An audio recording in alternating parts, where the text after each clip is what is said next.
I've always wanted a dual SIM card phone because they can simplify the way we keep connected on a daily basis. If you have a work and personal cell, you can consolidate them into a single phone. You can combine a cheaper talk plan with a cheaper data plan to make your own cheaper personal plan. Or if you're traveling a lot, you can pop in a second SIM and take advantage of cheaper local rates.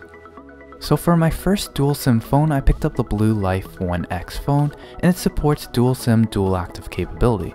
So how does it work? On the back of the phone, you have 2 slots for installing both of your SIM cards. After booting up the device into the settings, you'll be able to make some simple configurations like changing the name for each of the SIMs that I've named SIM1 and SIM2 just for simplicity. You'll then have to choose the default SIM for data, calls, and text messaging. Keep in mind that you can only choose one of the SIMs for data, but for calls and text they can be switched seamlessly during operation. When opening up the phone dialer, you can just make a call and it will automatically use the default one you've selected, or if you want, you can pull down the notification window and make the switch. Your call logs will also record which SIM was used during each of the calls, which is nice for keeping track of things. Text messaging works pretty much the same. Your text messages will log the appropriate SIM card, and you can switch between the two by pulling down the notification window just like on the phone dialer. Overall pretty seamless and smart if using 2 SIMs in a single phone. Keep in mind that this user interface will look a little bit different for each different manufacturer, but the concept will remain pretty much the same. Okay, so that's pretty cool, right?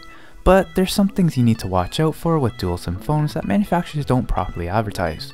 If you have a keen eye, you may have noticed that on the top of my screen, there are 2 network signal bars, each representing one of the SIMs, but only one of them's had reception this whole video. So the BLU LIFE X1 phone is advertised as the dual SIM dual active phone. There's also dual SIM dual standby and dual SIM dual passive phones out in the market. Confused yet?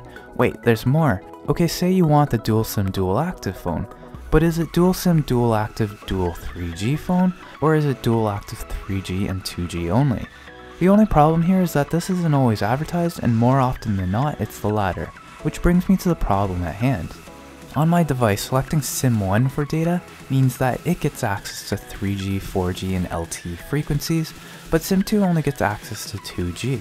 Switching my data to SIM2 now means that SIM1 only gets access to 2G and so on. This is fine if you live somewhere that still has 2G reception everywhere like Rogers in Canada, AT&T and T-Mobile in US, to provide you access to your phone and text capabilities. The problem is that these providers are phasing out 2G services, and some of the providers like mine only have 3G or higher frequencies. That makes these dual SIM phones pretty much useless.